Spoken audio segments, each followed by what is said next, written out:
Me too. Hi, I figured that. Do you want to pass it? Yes, please.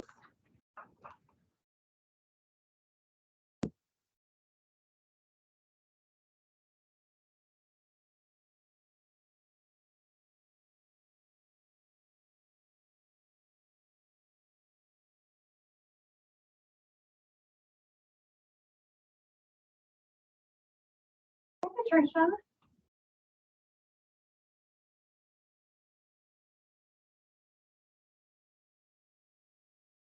Did everyone?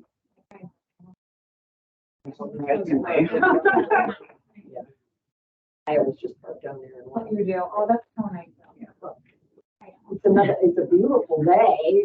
It is very beautiful. I did give myself a few more minutes just in case I had to talk.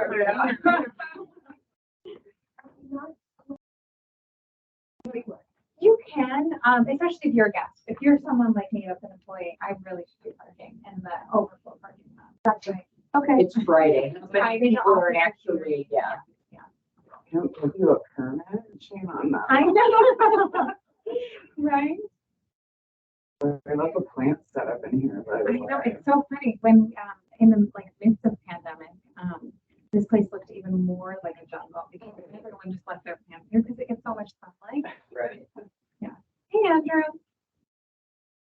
So are people working virtually some of the time for the county? For the county? Yeah, yeah. At the OCD's office, yeah, there's definitely a good mixture of people. We also brought on several staff members since the pandemic started. We had like we're sharing cubicles because our office is not big enough for everyone. And so it just works out for some people are, are remote. Some people it just kind of It just makes so much more sense. I mean, unless you're actually doing something that has to be done Right. in place. yeah. Well, and especially our team, we're less here and more in the community, It just makes more sense that way. Andrew, can you hear us? Yep, everything sounds good. Read the comments. Lovely.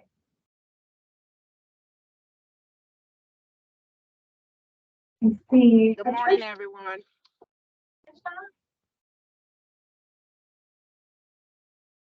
Hey. Hey, can you hear us okay?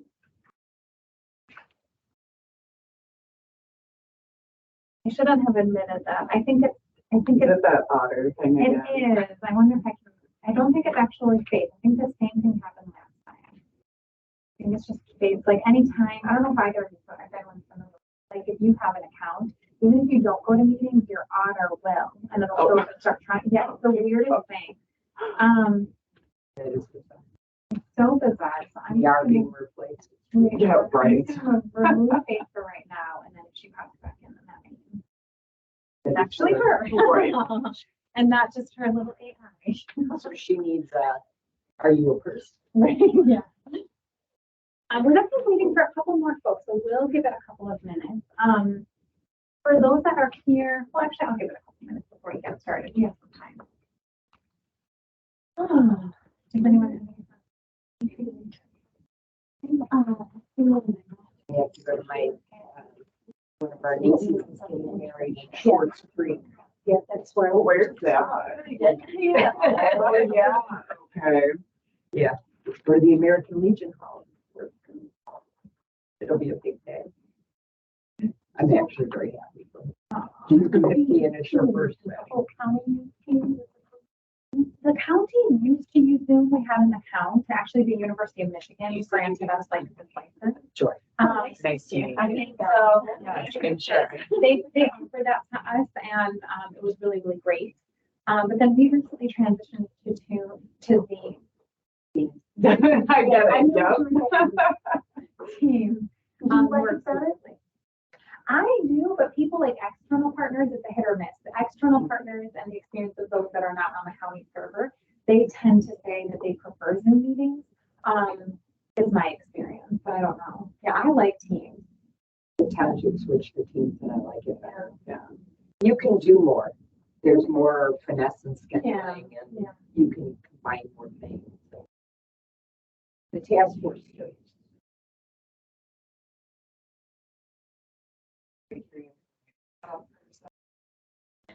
Yeah, yeah. So Teams only works with Microsoft? Hmm. Yeah, Teams Plays a Microsoft tool. Well, I guess I don't have to bother trying to download it. Patricia, we'll definitely be using the full time. We'll go till 11:30. Good question. For those that didn't see the chat, because you guys aren't, she just asked, how long are we gonna go today? Let's see. So Amanda Carlisle, who you all met, and some of you know in different settings, was here last week. She's not able to be here this week. Amanda Sternberg, who I was reading off the comments for last week, provided comments for this week. She can't be here, but provided lots of different questions and feedback, so I'll read off those for her. I'm still waiting for, I think we were expecting Marshall as well in Faith, but we can go ahead and get started. As you all know, today's meeting will be jumping into starting off with the Hawk Cost Center and reviewing and discussing their funding application. Then we'll shift over to SOS Community Services. SOS is the Family Assessment Agency, Shelter Assessment Agency, and the Prevention Assessment Agency. So they're responsible for direct assistance as well. And then we'll shift over to the Shelter Association of Washington County, which is the individual shelter assessment agency. We intentionally ordered it like from call center to SOS to SOC to kind of mirror a little bit of like the coordinated entry system a little bit. We know that for some of you, these partners are, or at least the work that they do might feel relatively new. And so the hope was to just kind of go through each one in the experience of like what a client would go through. So they would hit the call center first. If they were family, they would be shifting over to SOS for the shelter assessment. If they were an individual, they would shift over to SOC, who would be responsible for the individual shelter assessment. Before we jump into those, and we'll have Morgan with OCED, who will be the one fielding any questions you all have about the agency survey and the budget. Andrew as well will be here for data questions like we did last week as well. He can speak to, and Crystal or Rebecca too, any questions on kind of outcomes. We have some time to kind of go back to last week and anything that's been sitting with you with Avalon. We reviewed Safe House, and then we also reviewed Ozone House. At the end of the meeting, we'll be talking about the recommendations, and I'll use my screen share to show you what essentially it'll look like if all agencies were to be funded according to what they applied for. And then I'll also kind of be pulling your feedback for what's something you'd like the COC board to be mindful of, what's something you'd like the agencies to be mindful of next year. Oh, sorry, Patricia. Andrew and Crystal, is the volume also bad for you all? Is it a matter of just me projecting, or is the volume? So what I just noticed was turning towards the mic helped a ton. Okay, sounds good. So that might feel weird for people in the room. But Okay. So I was just talking about, Patricia, ultimately the end goal at the end of today. I'm going to use my screen share to show you all what the funding, what it would look like, the table of funding, if you all were to recommend that all agencies are funded according to what they applied for. Before we shift into today's focus, I wanted to make sure that we have an opportunity to go back to last week and any questions that folks have. What do you got for us, Patricia?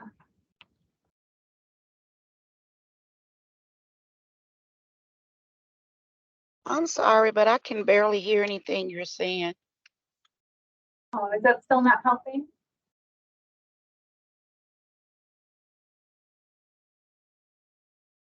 Emily, do you mind looking at the remote on the folder? I'm just making sure the volume on that red folder is up all the way.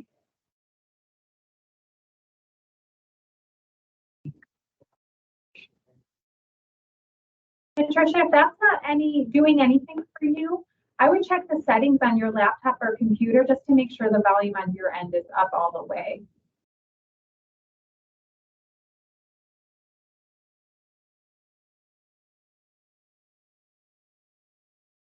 Andrew and Crystal, or maybe Andrew, can you mind if there's a time I'm logged on to my team, but if it happens again while I'm talking, do you mind putting something in the chat so that you can just kind of see, Patricia can read it if she can't hear it? Does that make sense? I think we're good for right now. I don't feel like you have to transcribe anything, but if there's a specific thing that she's like, I didn't catch that, if you catch it and can put it in the chat, that would be lovely. But only if you.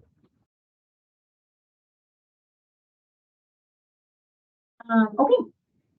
So going back to last week, any feedback, thoughts, questions that we can take back to Avalon, Ozone House, or Safe House that you'd like them to be thinking about for this current fiscal year starting 10/1?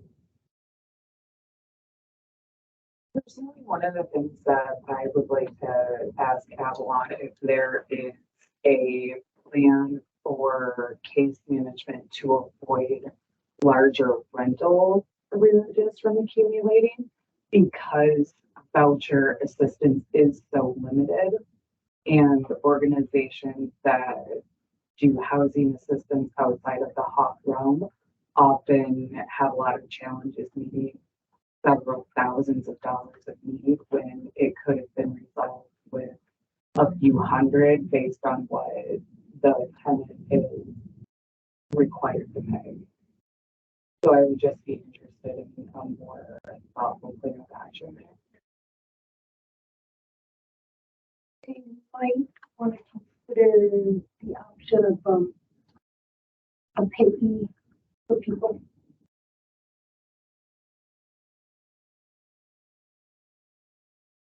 Having their rent in arrears.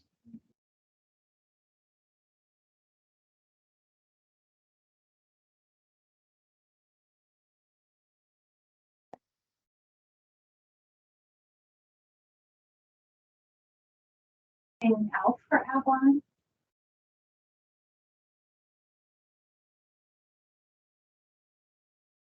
What about Ozone House?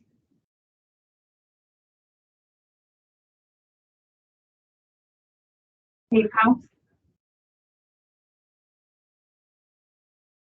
So can you remind me with Safe House, their discharge numbers, were they relatively low in knowing where people are discharging to? Yeah, correct. I would want to be able to see kind of a higher, more positive discharge number to, exiting to a safe place. Yeah, that's a great question. So, or feedback at least. Christine spoke to that. We asked but I think she explained it, but I think we can go back and say, like, even with this circumstance, is there something you're thinking about how to increase those numbers for the future, even with the challenges? Sure. Yeah.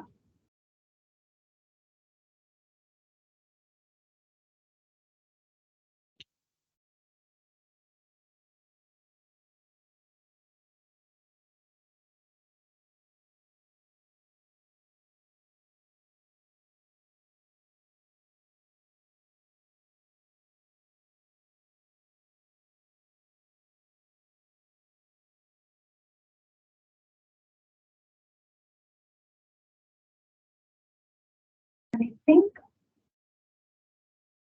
Andrew and Crystal and Rebecca, was there any data? I think across the board there was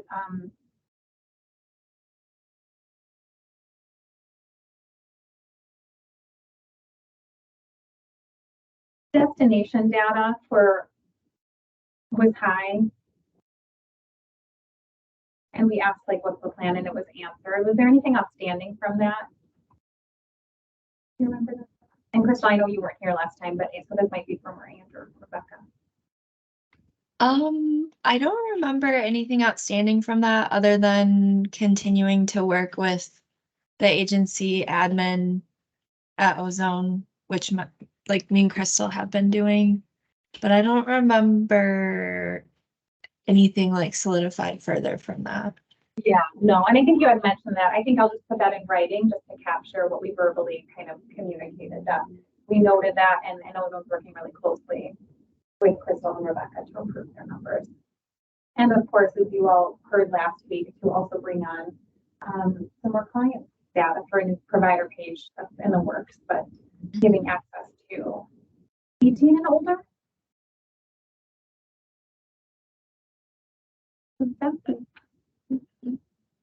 This is Crystal. Sorry, Kristen, I didn't catch that last question, but my apologies, as I was out of the office for the last meeting, so I wasn't able to speak to it. So I'm not sure what information was shared, but we know that it's typical with Safe House, that their destination, is typically high when it comes to that. And that's just due to the folks or the population which they serve. A lot of times, survivors will vacate the shelter, without any warning, to staff. And unfortunately, the staff will not be able to call the clients to, kind of do a follow-up and figure out where they may have exited to. And that's just to keep that population safe as we know that a lot of times they return to their perpetrators. And so we want to avoid, that from happening, as far as, contacting them and helping to keep them safe in those situations as best as possible. So I hope that provides just a little context if that wasn't already given and why their destination rate is so high. Christine actually spoke to that last week, which was really helpful. For Ozone House, can you confirm the new provider page that is 18 and up is what the plan is, that they would give access to those that are served in Ozone House 18 and up? I know that's under works, but that was something we also talked about last week. Yeah, so there are provider pages that have been constructed, and they're in the process of opening up data sharing within all of the provider pages that they serve clients that are 18 and up. So I'm not sure that I'm still capturing or collecting your question that you're having, Kristen, on that, but we're in the works. We just have to sign a sharing QSOBA and update a release of information so that their clients are aware that this data will be shared externally throughout the system, and it'll be shared with all of the other housing providers. Thank you. I just wanted to get the age, so it just is visibility for the other agencies, which we know is really helpful for the other agencies. So thank you. Thanks for confirming. Anything else from last week before we shift gears and jump into this week? I think let me check my phone because we're starting off with Morgan, so we might need a little bit more time.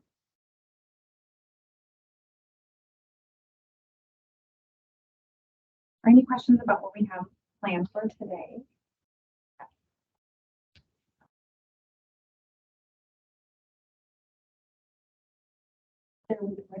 Yes, but the sheet says, total award that's requested. Yeah. Is there any information about how much they're currently getting? For this current fiscal year? Yeah, absolutely. All of the agencies are currently the funds that are listed. Are you asking about the total award? What page are you? No, well, I'm assuming that this is how much they're asking for ongoing. Yep. How much are they getting previous to that? Yeah, all of the agencies it's the same amount. Okay. Yeah. I don't think there was anyone that I looked over this morning even that requested a higher amount. There, when we get to Because everybody needs more on. and unfortunately, the Washtenaw County received the total allocation. We're still waiting for MISHDA at least. Andrew, we don't have a HUD one, do we? I regret to say I was sort of focused on something else. What was the HUD? What? Washtenaw County hasn't been confirmed the award amount, correct? Or is it for sure the same as last year? I think last year was 183 and then like. If we've gotten a new award letter, like nobody's forwarded that to me. Okay. So I don't think we've heard yet. Yeah, okay. Well, for We both of must them, have. I don't know. I'll have to check in on that. Maybe Morgan would know. okay. So at the federal and state level, Washtenaw County has not received the total award allocation. We typically expect on an annual basis, they stay the same. In previous years, there was some fluctuation. The fiscal year before this, so for MISHDA specifically, it was 490,000. And some odd change. Last year it dropped down to 471,000, and we're expecting that to stay the same. We are hoping it doesn't. There's been no indication that it's going to go down, and no indication that it's going to go up. And so typically, and that's just a common practice with our partners, we tell them expect the same amount because we have to start this process before we get those official award letters. So they usually expect it. They still have discretion to say we need more and to argue their case.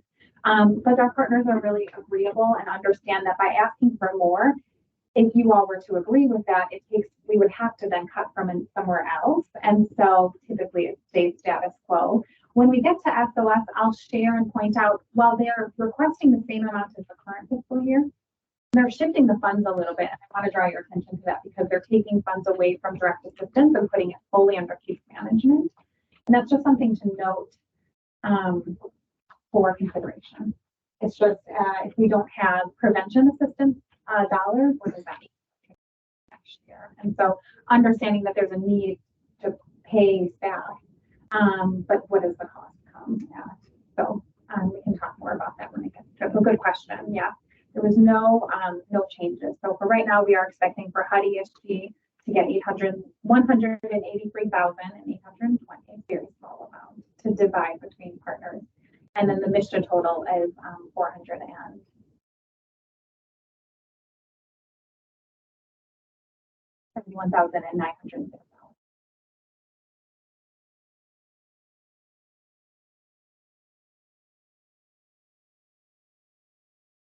Give it one more minute.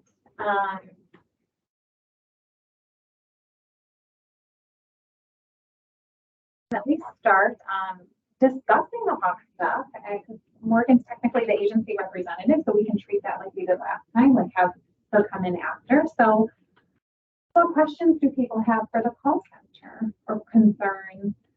I have one from, several from Amanda asked, so I can read them. Some of my concerns are,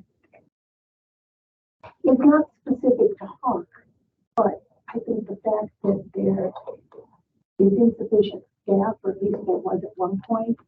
I know that participants were being told that, well, first of all, they were calling, leaving messages. The message queue was full, couldn't leave a message. They weren't getting called back for days and days.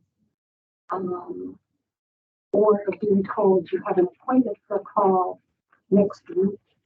And for somebody who's imminently being evicted or foreclosed on, the stress of that is just because, again, if the initial intake doesn't take place for another week before anything happens.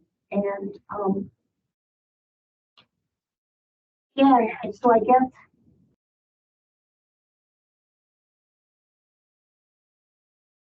and I sort of know what the answer is, but I guess what kind of plans do they have to, try and improve that? I know that they had a lot of problems with their phone system. Has that been alleviated? What kind of backup is there? And this might be outside the scope, so you can, fill the question out if you want. Again, it's a staffing thing, but the fact that the call center is only open during standard business hours is really an issue. I guess, as a social worker, it almost would be helpful if instead of having, say, 10 people working from 9 to 5, they had, say, 6 people working from 9 to 5, and then another 6 people working, till 7 or 8 o'clock at night. Just for more accessibility. There's a certain impression that that they're not available and that they're not helpful. And I know that that's not true. And I know that they're probably working their ears off on the phone. But it's more, sort of the impression that I would get, say from reading Barry or Buster's emails, and from dealing with clients. You still ask them to call Hawk. It's like, and the thing is, that's the entry point. They pretty much, they have to do that. So I think that there's sort of a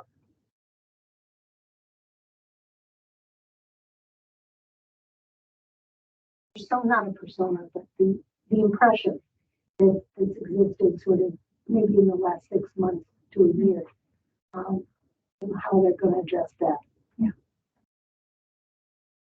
I find that clients don't understand that the call center is not being operated by the Salvation Army.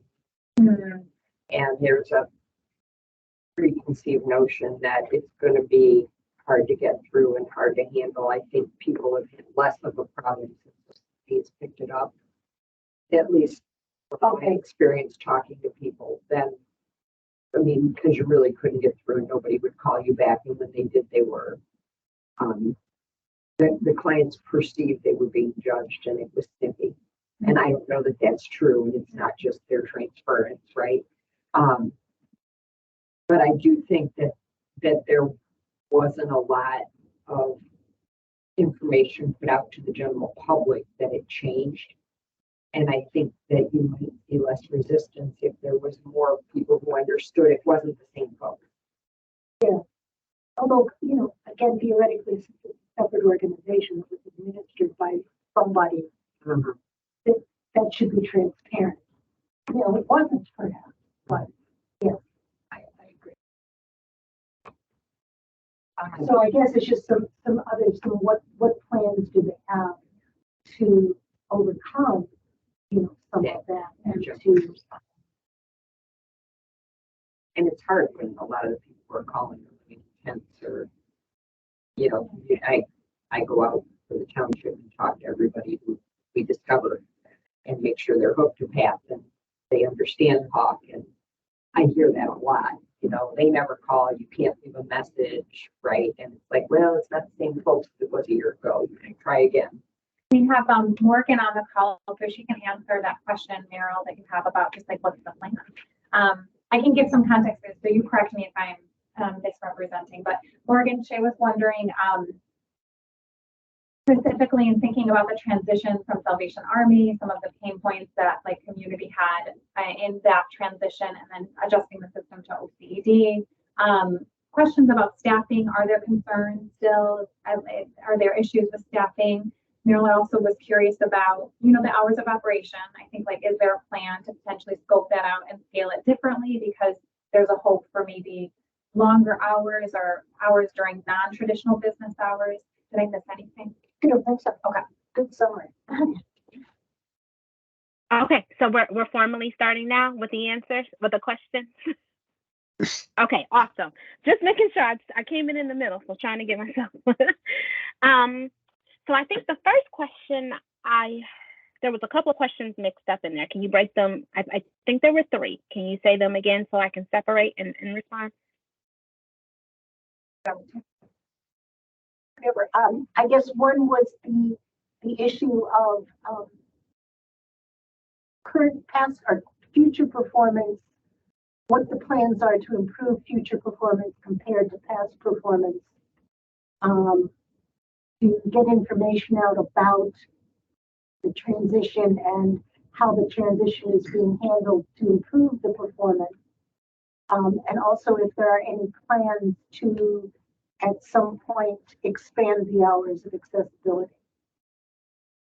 Okay, yeah, so we definitely do track data on the current performance of the call center. The new technology that we are now using through the coordinated entry system allows us to run reports on the calls that are coming in, the timing in which you're answering the calls. It also allows for us to no longer have to maintain voicemails and then folks go back and respond to voicemails, which in the previous model could have been days or even sometimes weeks later, and that voicemails are automatically sent to call center staff a day of.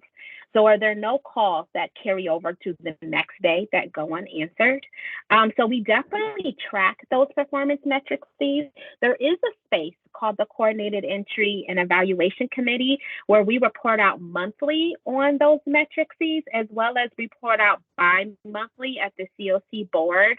Both of those, and also there's another place where we report out in what we call Built for Zero committee space that report out the same data points. So it ends up being each month we're updating community, as well as we post these things on our website.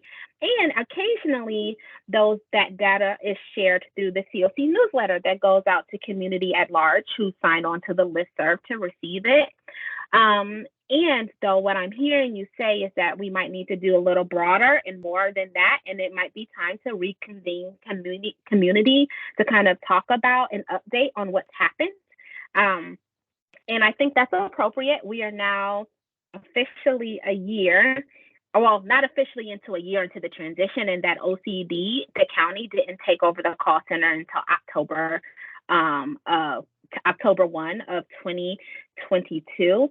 So we're just shy of a year in this systems change effort. And I do think it's probably time to convene community at large and update folks on all the changes that have been made and to make sure that that information is shared more widely. I also missed another space that we've shared the update in the systems change, which is through the all membership committee meeting that we had most recently. I think that was May or March, May. So yes, we have shared it, and we will continue to share and expand the spaces in which we share that information. That was question number one. And question number two, I think, was to the timing and like the process we are in expanding the hours. So I don't know if how familiar you all are in systems change, but systems change, it actually takes quite a while. And we are just in the beginning of our systems change effort, again, in that we haven't even seen a year fully through in the new implementation of that model. And so our plan was to do the systems change, create policy, procedures, workflow that adapt to the now new model, making sure all the coordinated entry partners are aware of, and we work out the kinks, especially as internal referrals are made, and really stand up that program. And then the next phase of this systems change endeavor is to do things like expanding the time that the call center is open and available, potentially even expand more sites. The reason why that's not the first go-to is that we did expand staffing levels to the call center. So previously in the old model, there were about a total of, I think it was 10 staff that were dedicated to answering the phones and doing assessments. Now that work is broken up. There are 7 staff that are only answering calls, and an additional 5 staff that are doing assessments on the family side. And then the individual side has an additional 3 staff. So we've significantly increased the system's capacity staff-wise in order to do this work. In order to extend the timing of the call center, so either extend the amount of days or even to make it 24/7, we would have to more than triple the number of staff and therefore find funding, because every time a call is answered, they're referred and they've scheduled an appointment. And so there would have to be people also available and paid to be available to answer the calls on that extended time in days. It's absolutely something in the plans to do and look at. It's just not within the first year of operation of the systems change effort. And what was the third question? I think you pretty much covered it. Okay. Morgan, I'm sorry, can you repeat how many intake staff there are in the call center? 7. 7, thank you. Mm-hmm.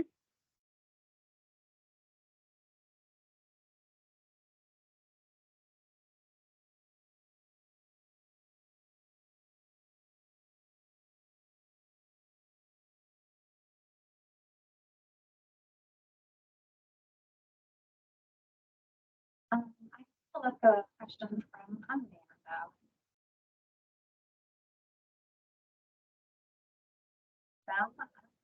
Yeah. Morgan, this is Amanda S., not Amanda Carlisle. I didn't get any feedback from Amanda Carlisle before her time off. I'm just going to read these out verbatim. For the data quality piece, I'm not concerned about the high percentage of data errors for SSN, as I know that's not uncommon. However, considering the role HAWK plays as the front door of the system, I would like to see the other data elements, relationship to household, head of household income sources at start to exit, get back to the 5% or less standard. I guess that's just feedback. For the survey part of the application, question 2 states that from October 2022 to the present, Hawk has received about 20,000 calls. Then in question 3, number served, if I add the number of single adult households and unaccompanied youth, I get 1,805. 13, she's like doing some math. So my question is, how does Hawk distinguish between who is considered someone who was served versus just a caller? I understand that this data is from when OCD shortly took over the call center, so lots of stuff was in flux then. This may be something for OCD and community partners to dig into more in the coming months. Essentially, how are people calling the call center categorized? Just a caller, someone who gets an assessment, someone who is served, and what does it mean for the call center to serve someone? Yeah, I think that's a really good question. So, and this is part of like that systems change that I was speaking about before, is also helping community at large and even internally for us to understand very clearly what is the role of the call center and when does our role stop, and then what is the role of the assessment agency and when does that role stop, and then what is the role of the service providers or the permanent housing program providers, and when does that role stop, and if it ever do those roles actually stop. So for the call center perspective, calling in and answering the call and addressing whatever the callers need at that moment is client served in the call center. That is not necessarily the client has been completely served and are done with navigating the system as we talk about Hawk at large. But for the call center, we did, oh, can you all hear me? Mm-hmm. You're frozen, but we can hear you still. Oh no. Okay. All right. Did I go out on you all's end too?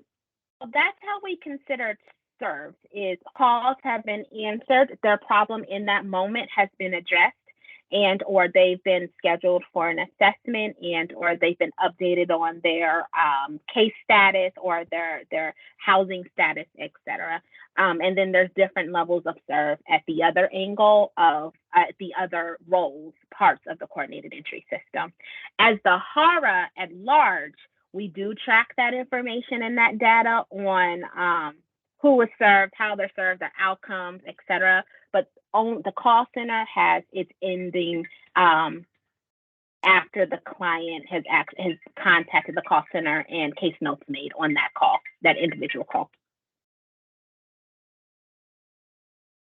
This is Crystal. May I speak a little bit on the data as well for the call center, because I know there's questions around that.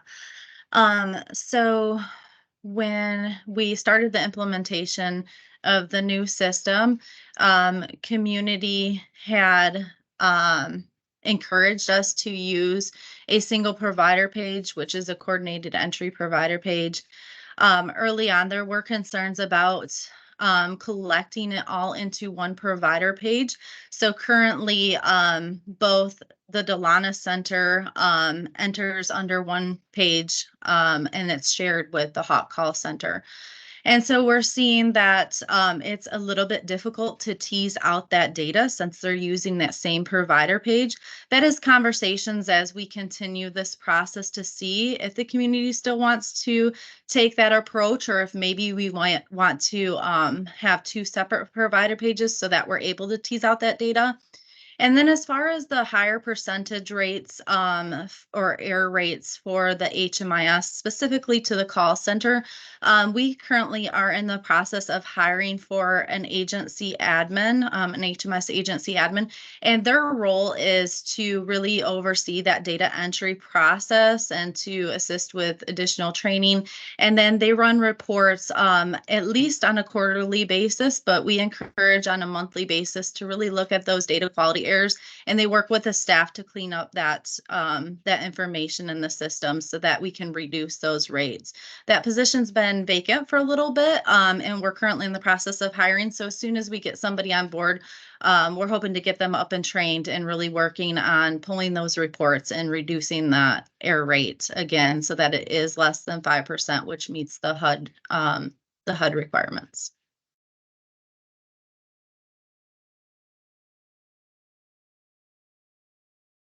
According to the numbers here, if there's, say, somewhat, say, just to round it up, say 2,000 people served and 20,000 phone calls. So every single person, either they're calling or someone is calling on their behalf, there's 10 phone calls. Can you say that last part? It was a little muffled. You said it's 10 phone calls? Well, it says here that the call centers received around 20,000 calls, and there's approximately 2,000 people who have been served, and that includes the children. So, by that out, that means on behalf of every single person served, including children who are not likely to be calling, that there's 10 phone calls. Yeah, so that's a really good question. So part of that is that one of our workflow policies or requirements is that folks can update the call center on their status weekly. So one family within a given week will at least call once. They might also, if say they have touch points with their case manager and they don't know or don't have access to or can't remember when their appointment is, they will call Hawk to understand that. They'll call Hawk maybe to understand how much money they have available to them. So the Hawk call center is very much the information seeking space. Someone calling multiple times isn't necessarily indicative that they haven't been served. It's more showing proof that they feel confident and comfortable in calling to get the information that they need, because that is the only number we have universally for folks to get that information. Now, once they've been provided a permanent housing resource, which most people do not get, right? And or it takes many months before you get identified for a resource. Then they get an actual case manager. And at that point, we might see that individual families or individual, not call the call center as often, but that takes a while before folks get to the point where they have a case manager to work directly on their case. So in many ways, the call center is designed and made to receive that many calls from a household, to be able to give them the information and support that they need as they navigate the system. Gotcha. Thank you. I just have two more from Amanda. Question 7, the part on communications and marketing. I wanted to see more here about how OCD communicates broadly to the community, how people who are homeless, at risk of homelessness, can access coordinated entry. HUD has pretty clear expectations for how the coordinated entry system is to be broadly marketed and accessible to people. While communicating data to partners is good and important, there is greater expectation around communication that coordinated entry leads should be adhering to. Yeah, I appreciate that. So the Hawk Call Center has a lead, and that lead in many ways has been serving in that community engagement role. So even just this week, yesterday, actually, I met with the Hawk, and I, along with the Hawk Call Center team lead, met with community partners in order to really talk about how one might access the call center and the process the call center makes in the referral process. So that work is definitely happening on a day-to-day basis, as well as I, outside of working with the call team lead, work very closely with community partners and answering questions on behalf of the Hawk Call Center, though I recognize that that wasn't and might not have been accurately documented in our packet that we turned in. And I think there's always room for improvement, right? So I hear that also as an opportunity to engage and figure out a way to bring in community members more around the process and communicating how to access the call center. And then I'll just read the last statement, not a question, just like feedback. I don't have any concerns recommending OCD for continued funding for the Hawk Call Center. The items I noted above are things that can be addressed in the coming months, now that OCD hopefully has its feet under it, so to speak, with operating the call center. The only, I actually, oh, yeah. Kind of, I'm wondering, Morgan, because the intake with Hawk is the first point of entry for a lot of people. And I know in my own experience from working with them prior to the pandemic, there does seem to be confusion in the power of the call center in itself. Would it be beneficial or even possible in any way to provide the community who is attempting to access these resources transparency in an average wait time to access shelter or an average wait time of getting a prevention appointment, so we can alleviate some of the stress that the intake center feels, as well as not giving people false hope when they're contacting the first step? Yeah, so yes, I think there's definitely opportunity to do that. That actually is one of the major questions we get in. And one of the hardest problems to solve as we are operating the call center is to manage folks' expectations who are in crisis and being honest and transparent, and also recognizing that, to be honest, it's not enough. We can be honest and transparent, and I think the pushback from community is rightfully so. Why don't we have enough resources for folks? And I know that's not a real answer to what you're saying. And I think, yes, you're right.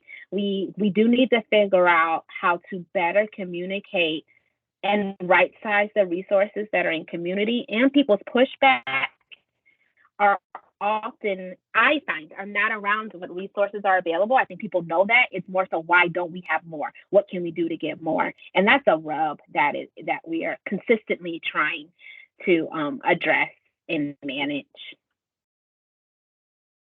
Thank you. I will say I met in a subcommittee from the Coordinated Entry and Evaluation Monthly Committee that's been meeting, whose responsibility is to oversee and monitor Hawk.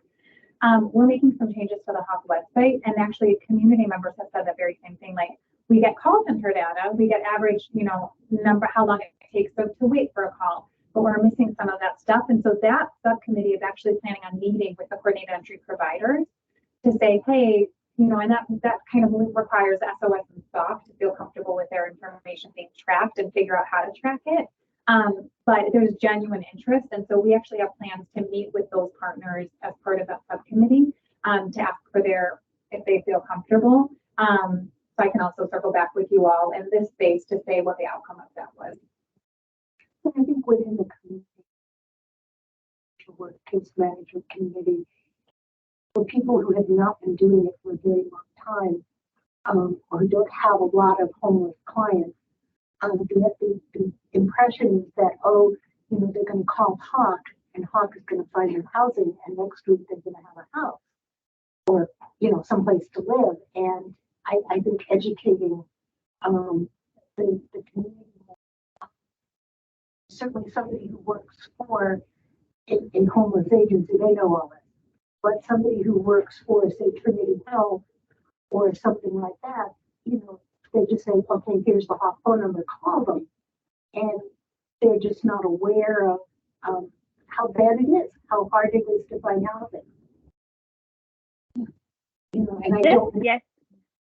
I was just going to say, just yesterday, we had a call with CMH about that very thing. Their expectation was that their clients would call and get a housing resource. And we had to explain that we are the entry point. The call center doesn't provide anything other than an appointment, a referral to a different community agency, or information about available resources. But there's no housing that we have at our fingertips to be able to provide folks. So I agree. And we are having that conversation consistently to help right size what actually shouldn't be. That should be an expectation that folks have, right? And so we are trying to respectfully right size that expectation with folks every day. Well, even after Hawk, say somebody calls Hawk on Monday and the call's processed on Monday and they're given a referral to another agency and they call the other agency on Monday, that agency is probably not going to have extra housing that's ready and available for those people, potentially for months. Mm-hmm. And I think that, sort of the whole continuum of the process needs to, I guess that needs to be somehow continued education, which is difficult to do because you all are answering phones and doing case management. You know, you're not necessarily going out and talking to individual agencies about, you know, what the expectations are. So I don't know exactly how that would be addressed, but, you know, that is kind of, if people indicate, you know, whether they're potential clients or the referring person, you know, some unhappiness with the process or with Hawk, it's not necessarily with Hawk, it's with the whole situation, as you pointed out, there just aren't enough resources. And people assume that there should be. We have to shift a little bit just the time, and we'll be able to get to SOS next, the Prevention and Family Shelter Assessment Agency. So I think this conversation actually can really blend really well into the fact that, right, it's not just the call center who's managing and having those conversations. There's confusion at every point of the coordinated entry system that people want to get clarification on. And so how can we have a cohesive messaging? Before we shift gears from SOS, from the call center, Morgan and Andrew, I just had a question and I wanted to draw the FRT's attention to. On the budget, there's no admin, and I'm guessing that was just an oversight. I want to make sure FRT knows that we are pulling, it's basically 17. I can give the actual amount. OCD does plan to request the same admin amount, which is 17,696. Is that correct? Correct, yes. So it's not in the budget, but I will show you at the end of the table. We are required to take an admin allocation. It just pays for like a very small portion of staff time and executing contracts and stuff, but it wasn't on the budget. So just wanted to draw your attention to that. I thought maybe the commissioners were just going to get. Oh, no, yeah. I'm sorry. I was snarky. I'm sorry. Any other last quick questions that we can ask Morgan before we shift to SOS? Morgan, anything for the FRT? No, just thank you. I think your points that you brought up around updating community on where we are right now is really, really helpful at large. You know, I think we try our best to share it out and we are always going to miss folks. So thank you for being willing to say that out loud so that we can make steps to change that and bring more folks in. Morgan, you can obviously stay on as a different, you can put a different hat on now. Do folks feel comfortable with Rhonda joining us right now, or do you all want time to talk about SOS in advance? It's up to you. I had a quick question. You mentioned that prevention funding not going into prevention, like staffing. Okay. Yeah. So Morgan, I shared with folks that the only change that I noted on these budgets, all agencies across the board are requesting the same amount. SOS specifically, and we talked about this yesterday, they're requesting the same amount of MSHDA ESG funds. So for those that have a packet here, that's on page, sorry, we are looking at 24. So if you look at page 24, you see they're requesting 123,485. That's what they have this current fiscal year. The difference is they're not allocating any portion of that towards direct assistance. And so Morgan, I just wanted to draw the team's attention to that because I'm assuming, and we can ask SOS this, SOS has another contract through MSHDA, OCD is a pass-through entity. And it is the homelessness prevention program. MSHDA allocated Washtenaw County 139,000 and some odd change in prevention assistance dollars that could go to utility arrears, rental arrears, and even some other miscellaneous expenses that traditionally aren't eligible under ESG. So I'm guessing that that was their intent because that contract is a one-year contract that started. I'll look it up while after I finish talking. That starts, but it won't go through the full. It won't align with the ESG fiscal year. And so that's just my concern. I don't know of any other gap funding we have for direct assistance. So once that 139,000 is gone, we don't have anything in MSHDA ESG or in HUD ESG to allocate to direct assistance. This year as well, they had, how much was it, Andrew, that they allocated of their HUD ESG towards direct assistance? And in their proposal, they're requesting it to be all case management. And so nothing is going to direct assistance. And Morgan, I didn't get to flag this with you yesterday. I don't know that MSHDA is gonna like that. MSHDA does have the opportunity to say, we're giving you $471,000. None of it's going to clients.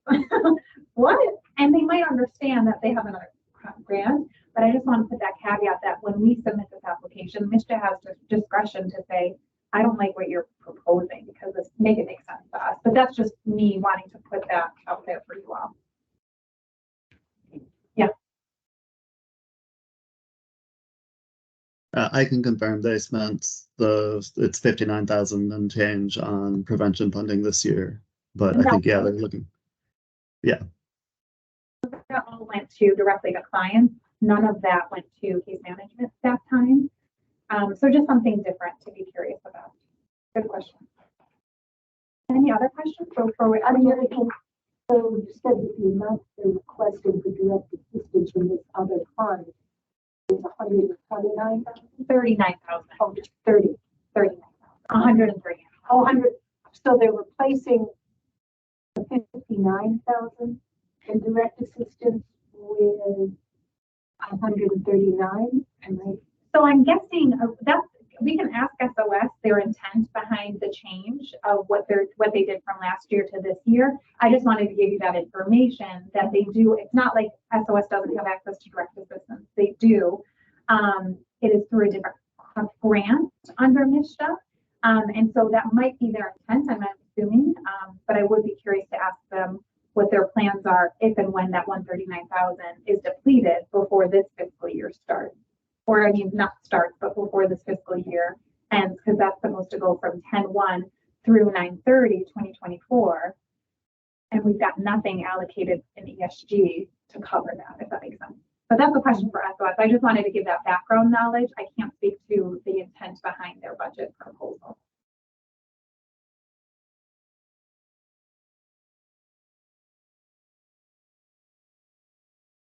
I can share before Rhonda joins the grant that 139,000 comes from.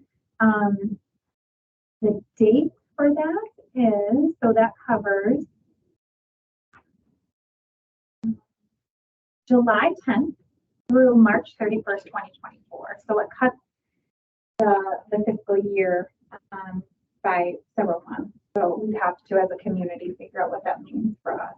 Does that make sense to folks? Okay. It's I'm sorry, so it's about in utility and rental arrears, we've got 29,935 that would go towards utility arrears and 97,771 that would be allocated towards rental arrears. A portion of that 130,000 has to go to admin, which is just covers overhead, fringe benefits, stuff like that. So it's misleading to say it's like 100 is broken down and portions of it are allocated towards direct.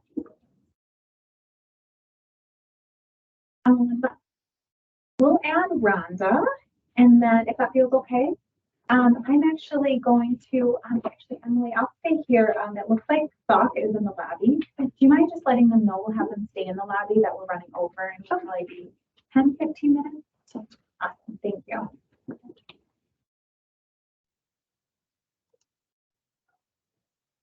Hey, Rhonda. Thank you so much for your patience. We are very much over today, so appreciate your flexibility. Sure. We're talking about the survey and your budget. I may take it over to any other questions that folks have, general questions, unless you wanted to go right into that question about the direct assistance. Do you mind if we do introductions? Yes. Would you like to introduce yourself first, and then we'll give the round for everyone in here? That'd be great. I'm Rhonda Weathers. I'm the Executive Director of SOS Community Services. Myself, Kristen, OCED. Lori Lutumsky, Ypsilanti Township Resource Coordinator. Joy Klug from the Meryl Polliner, Michigan Ability Partners Board Member. Wonderful. It's great to meet you all. We also have Patricia Davis on the call. I think she was going to have to hop off, but she's also an FRT member. Amanda Carlisle and Matt Smilberg are still with the FRT. They couldn't be here today. So I will be reading off feedback from Amanda S. on her behalf, just questions for you. Okay. Awesome. So how this is going to go, we're just going to take a couple of times. It's supposed to be really informal for the FRT to ask you directly any questions that they have about the survey, about the budget, feedback for you. And then I'll share next steps at the end. So what you can expect.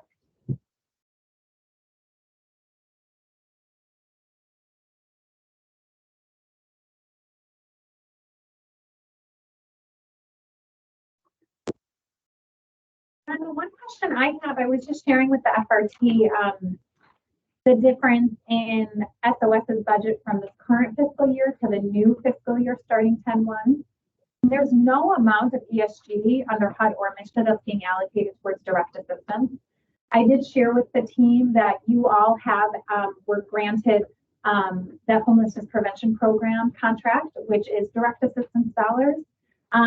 But that really goes through March 31, 2024. And so we would, from that point on through the end of September, have no direct assistance dollars for the community. So just wondered if you could speak more to that and if there's any other plans. Yeah, we debated and went back and forth on that budget for a long time around the direct assistance dollars, because we agree that there needs to be much more direct assistance in the community. But what we also know is that we don't have adequate funding to support the services that we're providing in order to get that direct assistance out into the community.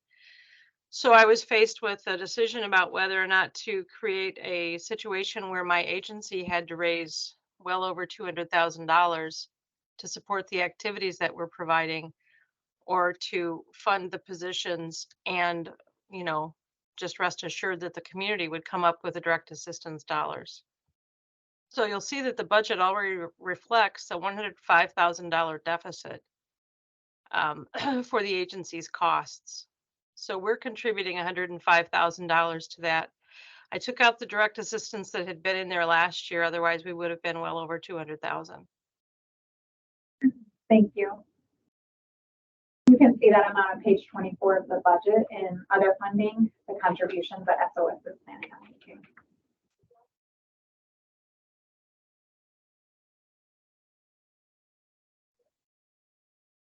If it's okay, I'll just start reading Amanda X's comments and feedback, and I'm just going to read them verbatim, Rhonda. In section 2, I'm guessing she's talking about the survey, program outcomes. We said that 39 households and 39 persons received a prevention assessment in the fiscal year 2022. It seemed odd to me that these numbers were the same, as I would expect the number of persons to be higher than households. I'm interpreting persons as all of the people comprising households, but maybe it is intended to be individuals versus households. That might be a Rebecca or Andrew question. Can you tell me what page of the survey you're referencing again? That's section 2. So let me go where she's talking about the program outcomes, and I believe the program outcomes are in the rubric, which is that's what OCED compiles on behalf of the agency. So this might be an Andrew Rebecca question, but if you feel comfortable answering, Rhonda, I can. Do you want me to restate it, Andrew?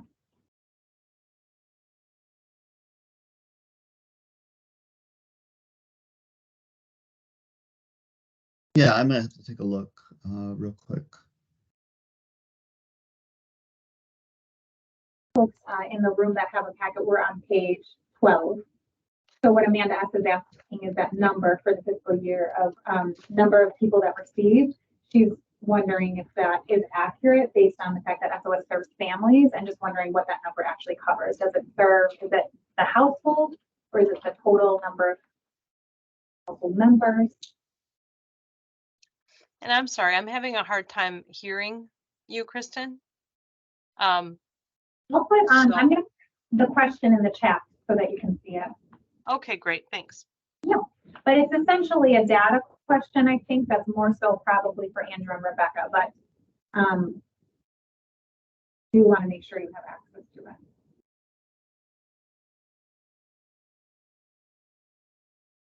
I'm opening the packet. I'm sorry, I didn't have it up in front of me.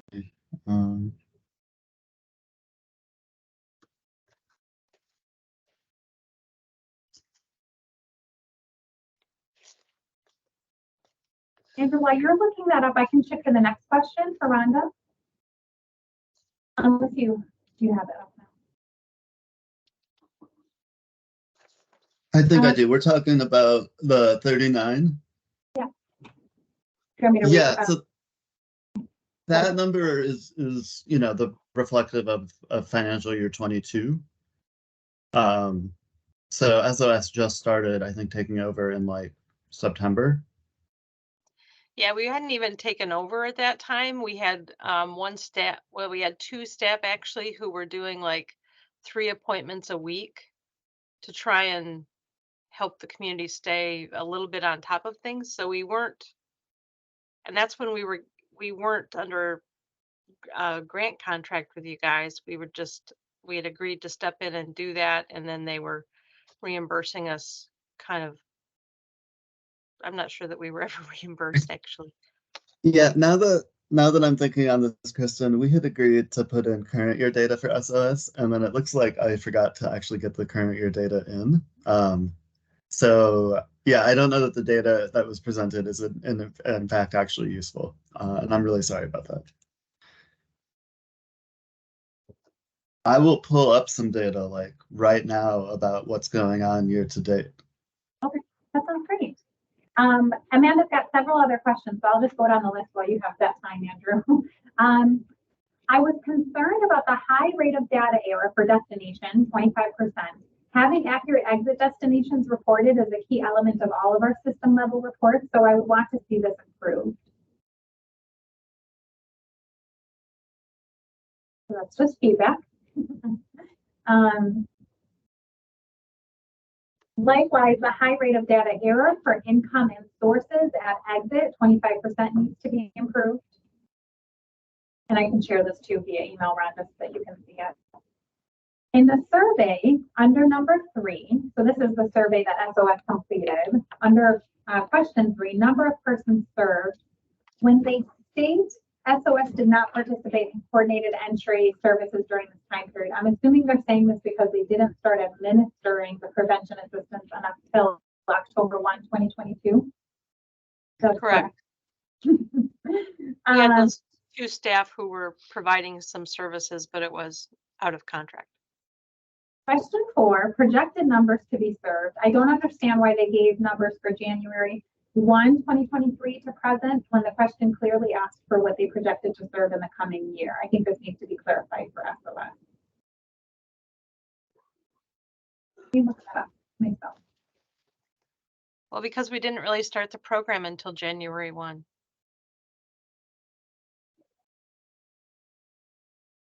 I think we were just trying to give the most accurate data. We didn't hire staff until the end of January of 2023 for this program, and so they didn't really become fully trained until February of 2023. So it's reflective of the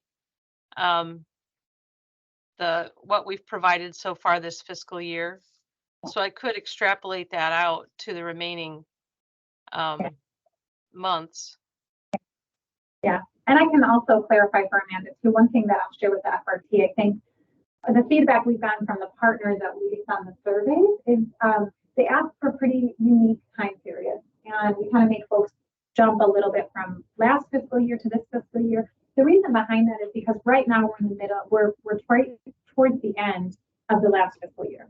Well, making a decision about the next fiscal year, but then we also need data from a full fiscal year. And so there's 3 distinct time periods that that survey asks for, which isn't really, I don't think, the most useful. And I would love feedback moving forward on like, what do you all really want to see from agencies? But I think that's not just a problem, Rhonda, for you. I'm trying to say like an own. I think it's confusing, not just those elements, but then also given the nature of the transition period that we went through with coordinated entry, we don't really have a lot of good data for call center, SOS, and stock to really give a full picture. And so for today's data and program outcomes, they're a bit more less clean because of all of those nuances, if that makes sense. So given that the process does occur in the middle of the year, perhaps instead of looking for fiscal year data, to say something like, for the year that's occurred so far, what is the average per month? And then what do you perceive as the average per month for the year that's upcoming? Just to see. Yeah. Because otherwise, if you're asking for a whole fiscal year, you're really talking about the 22 fiscal year. Actually 21 to 22. Well, yeah, yeah. And it's they weren't even our formal partners at that point. That does us no good right now. So yeah, good question. And especially because that was still sort of the tail end of COVID, and funding and programs and policies and everything were so different. It's almost apples to oranges. Yes, it is. So I can circle back with all that for our team members too in general. I think what Amanda was saying though is that the numbers are for the current and it's asking for projection for the next fiscal. Right? So I can share Well, year it to says date. it's asking for clients served from October 1 of 2023. Yeah. Perhaps I read that wrong when I was filling it out. Asking you to project and you gave current. I understood what happened. But I think that was Amanda's question. So I can share since October 1st of last year, so the current funding year, there have been 181 families served with prevention funds, and that's 591 people.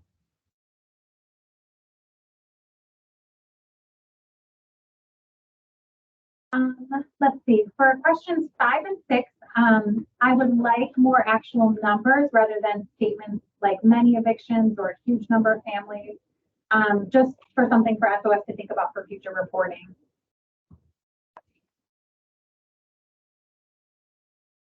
Okay.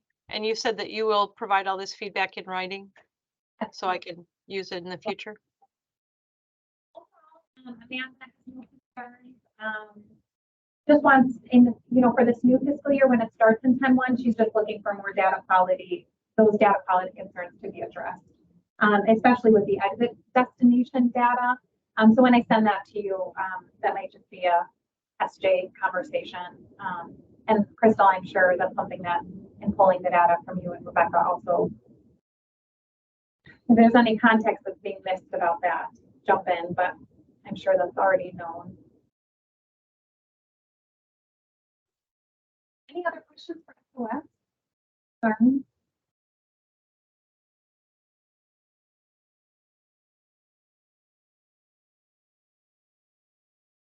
Rhonda, from here, we will be hopefully using the last 20 minutes that we have as a team. We'll be shifting towards SOC, but then you can expect an email from me probably on Monday letting you know what that funding review team's recommendations are.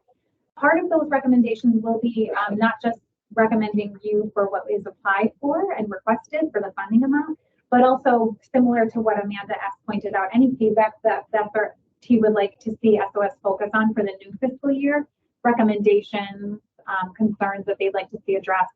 So you can expect that on Monday. The COC board will be voting on these funds, and I will be getting that virtual poll out today. And so again, on Monday or Tuesday, you can expect a final determination on those submission HUD ESG allocations for SOS. Great.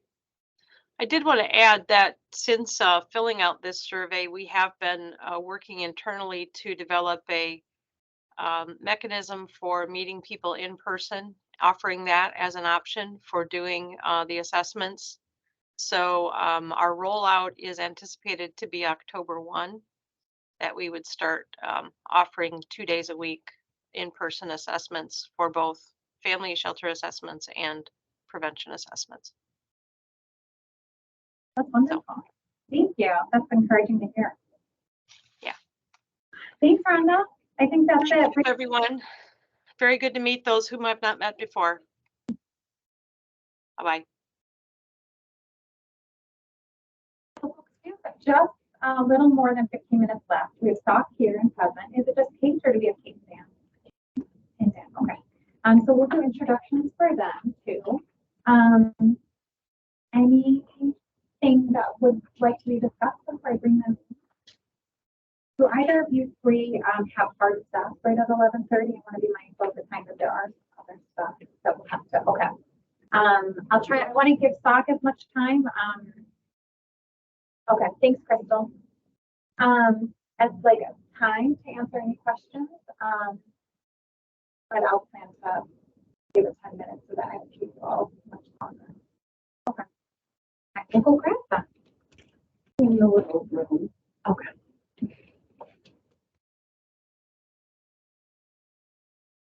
Oh, they're like physically there. I was so confused. I was like, who's here?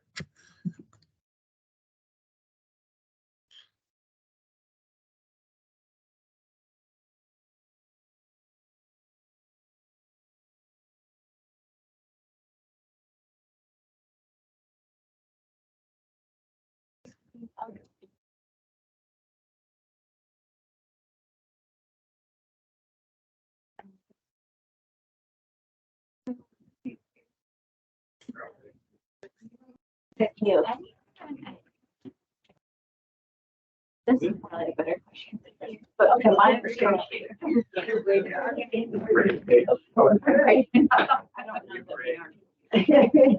We are. Oh, we are. Yep, Andrew sent an email out today giving the schedule and what's next for next meeting. But we can cover that at the end of today to make sure everyone has that meeting. Okay. Well, we'll do introductions. Do you two mind starting and introducing yourselves?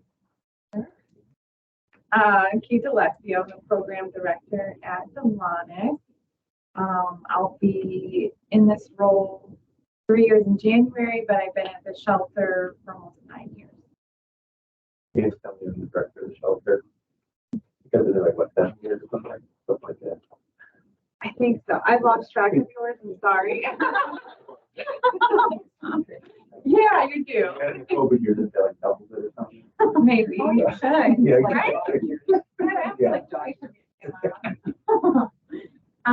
okay, do you want to start? They know you. Okay. Well, and Kate and I have met. Yeah. It's been a long time. I'm Lori Tuski, and I no longer work at Sonoma, but I am still with the Learning Task Force. And it's raining. Joy Cruz from the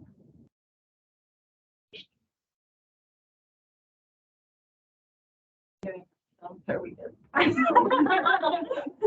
can introduce yourself. I'm Emily. I'm an intern associate. We've done many meetings together. Amanda Carlisle and Amanda Sternberg are both still on the funding review team. They could not be here today. And so I do have emails from Amanda S. that I'll just read off on her behalf. But Amanda Carlisle didn't have anything to share. This is supposed to be really informal. We just wanted to provide an opportunity for the funding review team to ask any questions of you all after reviewing the survey, the performance rubric, which OCD puts together in the budget. And of course, for anything that you wanted to share with the funding review as part of their determination. So, anyone have any specific things that they wanted to share for right now? I can start with Amanda. Yeah. It's just quick things. Amanda. She just said she'd like to see Fox data quality on income sources at the start exit get down to that 5% threshold. Yeah. And then she just had no other questions. So Yeah, I recognize that we probably need to work with the newer assessment case managers and the winter intake specialists, because I think that's the biggest area of improvement when they're putting in the income. I think they're doubling it up on accident. We're not closing out like any former incomes that no longer are obtained. So I'll be working with the team to correct that this season. As you probably heard from other community partners, training and hiring it's very interesting. It's a learning curve for all of us, but I believe that's why we're seeing the red for that area. Just, I guess, just like a broad kind of statement around that, on that or anything else. We're, because obviously up until like, I mean, we're late last year, so we were kind of in COVID reactive mode. We're redoing like our dashboard internally with our team right now, going live with that on 10/1. That's basically trying to be more proactive around things. Like sometimes what'll happen with the income is we're running reports just quarterly, and we're like, oh no, we gotta like kind of play catch up here. If we have an internal dashboard where we're like looking at those key performance items, those key data items, key housing items, and kind of bringing that to the table with the team internally. The hope is that we're kind of being more proactive around like catching those things early. It's really hard when you're like 6 months in and you're trying to, now it's more challenging. It's like anything else at home, like doing laundry or something. Do it every couple of days, it's easy. It takes weeks, it's really challenging. So trying to get back to that mode with the team. And that's like and we have like something that we use now, but we're like revamping it and launching it live at one. One question that I have for you all, I just want to make sure. So I'm looking at staff. I want to make sure that I know, because it's a question that comes up for Misha in the application. Which positions are technically considered current versus which positions are technically considered like new for the fiscal year, if that makes sense. Sure.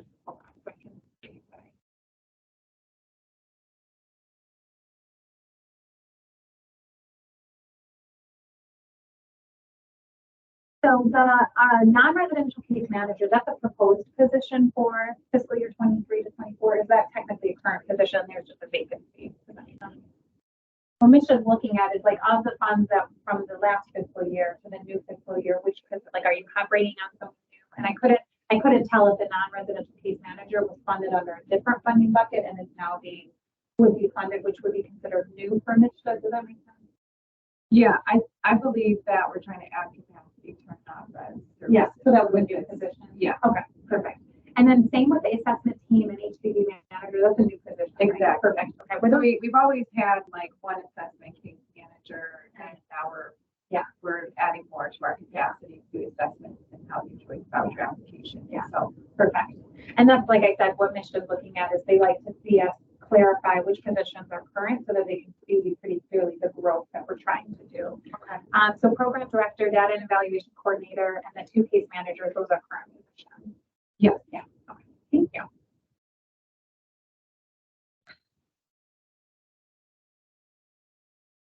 One thing that we talked about earlier when we reviewed the call center, now Meryl had a really great question about was just for feedback, is we have, there's some interest in it, and Joy brought this up actually, just being more transparent about like, not just from intake of how long it takes to get a call, like, get through, but also like how long would it take someone to get like a shelter of those things. And so we're curious about, I'll be bringing this from another subcommittee that's also interested in this information, but it came up in conversation of, is that something that at some point y'all would feel comfortable putting on the hub website or tracking transparently so that consumers can know right away how long it is?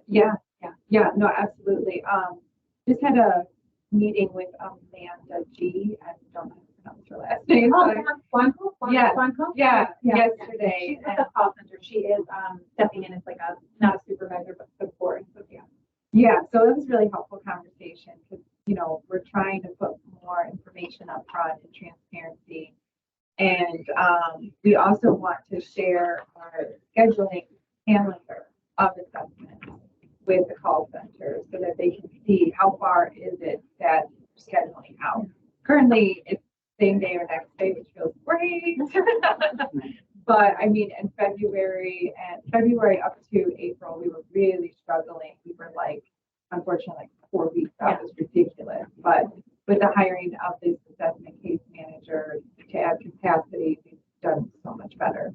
But yeah, transparency, I'd be willing to keep it on the website. I'm confident that with Amanda's help, we can keep in more communication about any changes, that we pick up speed and we're scheduling further out, and that calendar I think will help too to show where we're at. Yeah. I think that transparency helps too, like, 'cause right now we're able to just walk in and get an assessment, make sure everything's open. yeah. That's super important. Yeah. If they don't know, they're just scheduling and waiting. There's a wait, really, there's a wait.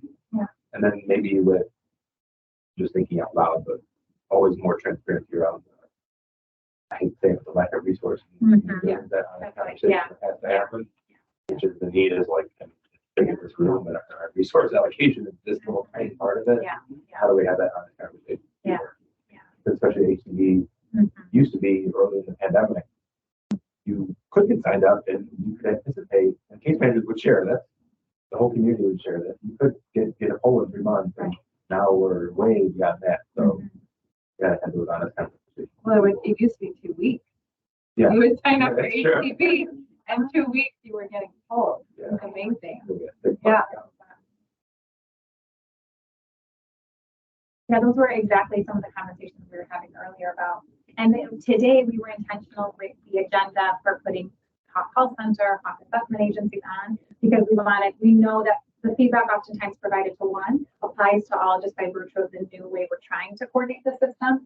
And so that was just, I wanted to carry through that dialogue that there's genuine interest from the FRT and other people of like, how can we get the information out in the community more, and then also make it make sense. Because I think there's some nuances to like how we communicate as providers versus what makes sense to clients. Yeah.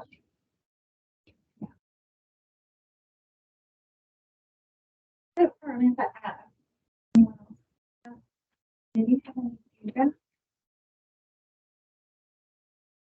So we'll be talking about just all of the agencies, and so you can expect that Monday or Tuesday, I'll have a kind of more formal email indicating what the recommendation is. It has to be approved by the CUC board, which will happen in a virtual capacity. Okay. Because the ministry EHD application is due next Friday. Right. And so I need to get the board's consent, and we don't need until September. So that will happen. I'll also in my email to you, I'll formally say like, this is what was approved, any feedback that the FRT has. So I'll include in writing what Amanda's request was of just looking at that data and or focusing on that for this fiscal year. But I think that's it. I don't know that we have anything else. But if there is feedback for like what you could, thoughts for fiscal year 23 or 24, I'll make sure it's in writing so you guys have a reference. Yeah, I think we just are hoping to strengthen our communication with SOS and with the call center. And we're doing that within the subcommittee, but I think also, setting up more meetings. I know you meet with Rhonda a lot, Dan. I'm starting to meet with Carol more so. Yeah. And I just see us really working as a smooth reporting and entry system when we keep up the communication, the transparency, what resources we do have, what is limited. And I'm really excited for this new fiscal year because I just see that all of us are being very open-minded. We're thinking about new things. We're thinking about the customer and how we can share information. And I just feel really great about it. Really do. The resources probably still be limited, but at least we are giving the information up front. Yeah. For the FRT, the committee that I mentioned it a couple of times so that you all know, when we brought on new partners and all, not new to the community, but new in different capacities, we created a new subcommittee. So Hawk Call Center, OCVS, HARA, and SOC and SOS meet on a bi-weekly basis. And it's really intended to just be the partners that are doing the coordinated entry role. What's happening? What are you seeing? What are they seeing? What are the problems, especially as we transition clients from one to the other? And so that's what Kate was talking about, that subcommittee. It's intentionally not open to the community because we want it to be like a space for partners to just be able to talk about like triaging and troubleshooting, like day-to-day stuff. But yeah, I'll share that in the space. That's been really helpful. And we don't have plans of ending yet. I think that is it. There's one thing that you were talking, Kate, and then we think about it. But, I wanted to share with you too. So Amanda Carlin, when she was here last week, when this will go, and you'll see it on the board, when this will go to the board, this being the recommendations that the funding review team has for funds, it feels important that the FRT communicate to the COC board that when looking at the budgets, we know that these allocations pale in comparison to covering the full operation. That like community and agency partners have to leverage huge amounts of funds, and SOS talked about that. They are putting in for the new fiscal year $105,000 to break even. And so we are putting a specific note for the COC board to understand that nothing is changing with our annual awards from the federal and state entities, and the need continues to be really great. And so I think our hope is that the September board meeting, we can be really intentional with and asking the board. The FRT gets it, that these are like, you know, like a drop in the bucket. And hopefully tasking the board to just be thinking about what that means for the community, because it's just not enough.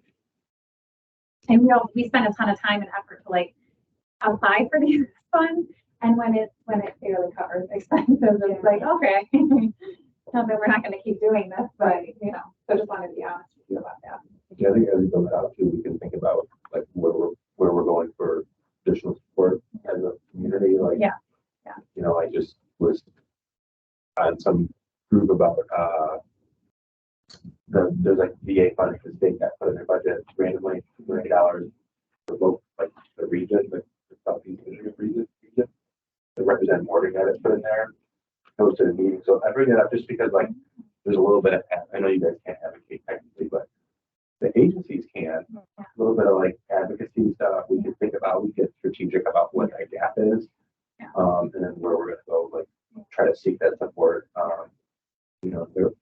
Especially if we get out ahead of the state and start talking to them like in February or March, there's a chance. I mean, it could get tight in the next year, but there are avenues for it. Yeah. And the hope in putting it on the board is to also like empower the board to like, you know, especially the non-provider agencies to say like, we really need your support and advocating for more funds, because this I mean, it barely covers it right now. And we're constantly kind of figuring out what the gaps are. It might also be some long-term, some policies that could change with legislation. You know, the fact that you know, rents have increased by such huge percentages, and that increasingly landlords are not accepting vouchers. I think it's something that could potentially be addressed by policy. Yeah, I love that. Even locally too, there's actually kind of a bad thing at times, but there's more awareness with the public locally around coordinated entry and like they even have a board member like, what's going on with coordinated entry? Like, you learned that. Yeah, I think like public, and that can be good and bad. Yeah. It can be like people kind of not understanding what's going on, but also can harness that for public support and the shelter. Like we haven't done this yet, but thinking strategically about philanthropic support. Is there some major? This area has a lot of people that really care. Some people that really, even individual high-level individual gamers that might be interested in supporting something just to kind of prop us up. Obviously, we want to be happy to try to support that. On things like the extra money that the state got to the VA, are you guys going to blast that out to those of us who get newsletters and as individuals can levy our? I can. I just learned about it. Yeah, I'm just saying, I didn't see that yet, and I'm you know hot on. Okay, well my rep and my. Yeah. I know that's there. I know you're going to vote the way we want you to vote, right? Like, I only learned this. Jason reached out to me directly. Like, perfect. Can you join this meeting? I'm like, what? You got $2 million in there? What? Okay. Yeah. I know Jeff Irwin got a couple something for Avalon for supportive housing or something. Yeah, he did. There was a bunch of stuff in there, which is kind of cool. I don't. It used to call for it, but hopefully not anymore. I think it's just good funding. I was going to say it's not extra. Yeah, it's not for it. It's not for it. Well, thank you. I think that's it for now. We appreciate you guys showing up in person. This makes such a big difference. Happy to be here. Yeah, we appreciate that. Yeah, we were always determined to think, wow, when was the last time we were here? Yeah, we started the day of Bridge Cafe. Nice. Oh, good. Yeah. FRT, do you mind taking on a couple minutes and we'll do next steps, and I'll just walk these lovely folks out. Thank you for having us. Thank you again. Yeah. How are you? Good. Hanging in there. Wanted to say hi. Yeah. It's been a morning. Yeah. I made it. All right, good. You guys. Happy Friday, everyone. How you doing? Everybody. So I'll pull up, I can look at what Andrew sent. Yeah, it looks like the 18th we're doing drop-ins, 25th. Yeah, I can talk about it if you'd like. I'm still here. Yeah. Yeah, so I sent out the draft COC renewal project packets today. So those you can start reviewing. I'm not really anticipating any changes. The agencies have an opportunity to review and let us know if there's anything we kind of got wrong. Those will be due in next week for the final version. For the meeting schedule for the COC renewal projects, there's 13. There's quite a lot. And so what we'll do is I encourage you to start reviewing kind of the packets soon. But on next Friday, we won't meet in person, but we'll have a drop-in online meeting. So if you have any questions about anything you're finding in the rubrics, you can kind of drop in and ask. Also, if you just have questions overall about the COC program and the processes and whatever else. And then the next two meetings, which will be August 26th and September 1st, those will be where we review the renewal projects. So we'll kind of do one big agency and one small agency at each meeting. So I think we're starting with Avalon and SOS on the 26th. And then we'll do MAP and Ozone House on the next one. And then while this is going on, agencies will be submitting their bonus projects. And so we'll review those starting September 8th. I just realized if we wait until September 15th for a second meeting, which may or may not be necessary, it sort of depends on how many projects and the size of them, we'll be 2 days too late for a HUB's deadline. So we'll probably be looking to reschedule that for earlier in the week because we'll literally lose points if we don't tell the agencies that they're approved or not by the 13th. So I'll be making that change. It'll be in your calendars. I'll probably send out a little poll to ask. I know we all had this time reserved, so I'll probably send out a little something to find out when's a good time for us to meet earlier in the week. That's the overall plan. Please let me know if you have any questions about the rubric. We redesigned it this year to try to make it a lot easier for FRT members to understand kind of what's going on, and let's make it simpler and easier to read. There is a lot of information in there kind of about each agency, of course, as you'd expect. And with 13 projects, there's a good amount of data. But I hope it's not overwhelming. Recommend kind of breaking it into chunks or using it to fall asleep at night. You know, that's always a good use. And, you know, like I said, next week will be drop-ins if you have any questions.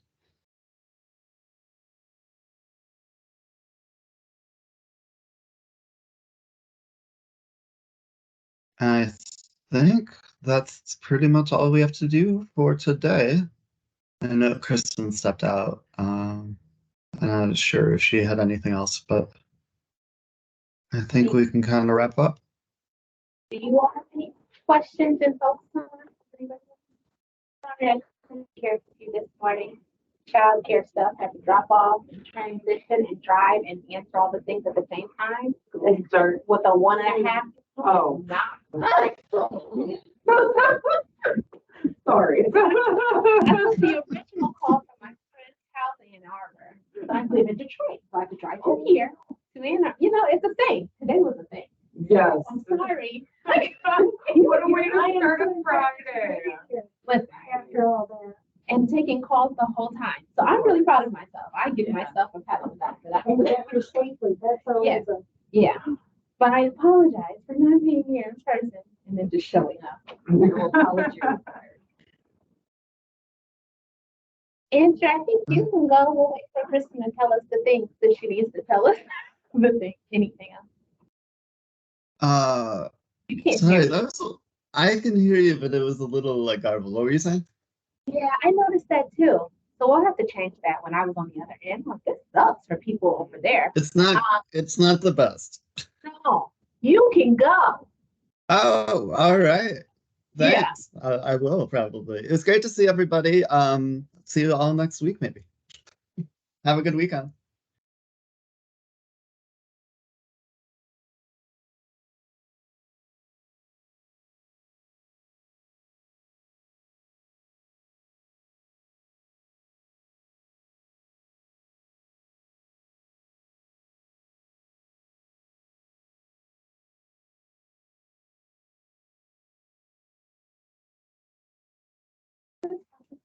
For you, I mean, I know a lot of to get.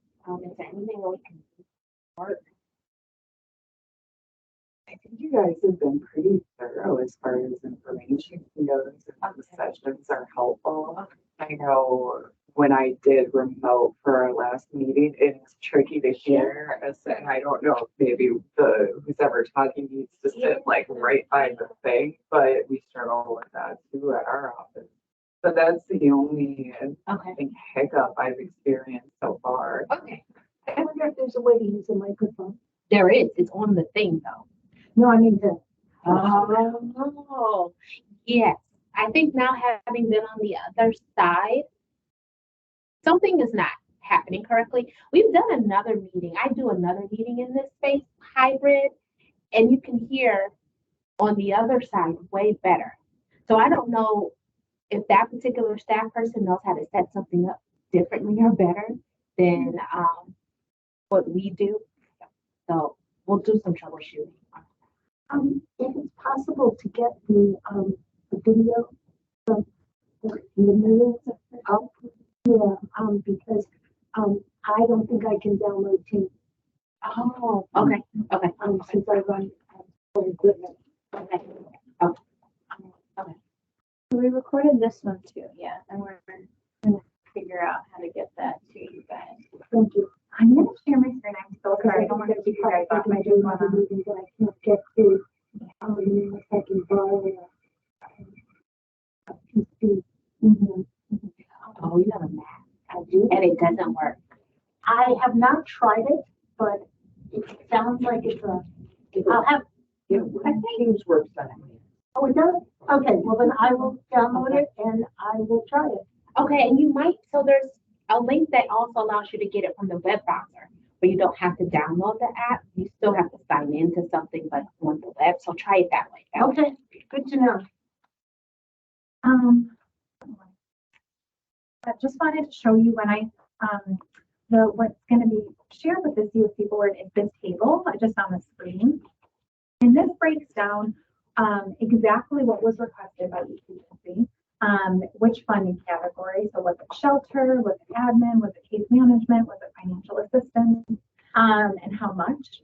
And so this is what was requested with no changes. How do folks feel about, and I can zoom in on these sections.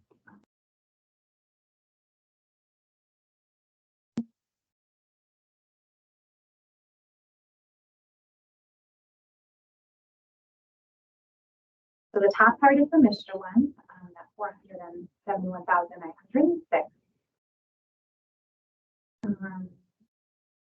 The highest change. Were there any agencies that folks were, from Amanda Cronin and Amanda S, they wanted to keep they felt comfortable with keeping the money as it is? Any concerns with we reviewed and what would go before the board? And again, this doesn't capture the feedback that we've already talked about of like, let's work on this, or like, please increase your data quality. My only real concern is with SOS's decision to invest all of the money into staff as opposed to programming. As much as I agree with the sentiment of staff needing a livable wage, which is absolutely correct, what is the purpose of providing staff and staff payment if there's no programmatic funds? Yeah. I can justify that appropriately because I mean now is a perfect example. There's staff members who are being paid hourly or salary rates and there's no prevention money to give. So maybe we need to look at maybe utilizing staff differently as opposed to expanding until we can get a better handle on it. Yeah. It's funny, we were just like Morgan and I were just talking about that because essentially that's the part where like if we're billing staff time and for the grant and that grant also we're not billing direct assistance, it doesn't make sense. You know what are we doing if we don't have dollars to do direct assistance from other places? Yeah. Case management. Yeah, it's and not that that's not important work, but I do think one of the things when I brought this to Morgan's attention was like, oh, we're gonna have to figure something out. Was let's use them. You know, if we're paying that, like what are ways that we can really use them in the community and understand that we might struggle to find direct assistance, but how can we use staff so that their time is well spent spent. And not that they're just sitting on their hands, but that it does present some problems if we don't. Right. It changes it. I guess I was looking at it from the viewpoint, I guess from two viewpoints. One is that potentially the case managers could do some more prevention. It seemed to me that I had a lot of patients who were consistently say behind on payments, and so we get resources. And because of the environment that I saw them in, I saw them 2 or 3 times, and that was it. You know, until they happened to get sick again. And so it seemed to me that there was some sort of case management to help with them so that that didn't happen again, that potentially they would not need a volume of resources. Additionally, in terms of fundraising, I believe it's a fair amount easier to fundraise for resources than it is for positions, and many grants from various funding sources are more willing to give money for direct resources rather than a funding a position. And so that was how I looked at it. I mean, I do see your concern because I used to call SOS a lot. I need money. I don't need money, but yeah. And so I really do see your point. But I was making the assumption that some of those were the reasons that, because I had patients that, they get sick, they couldn't go home, or the home wasn't safe because they didn't have power, or they received a notice. And then a year later, when I see them again for, whatever illness, the same thing is happening. And I could not provide case management services, wasn't case management available. And somebody was kind of keeping on top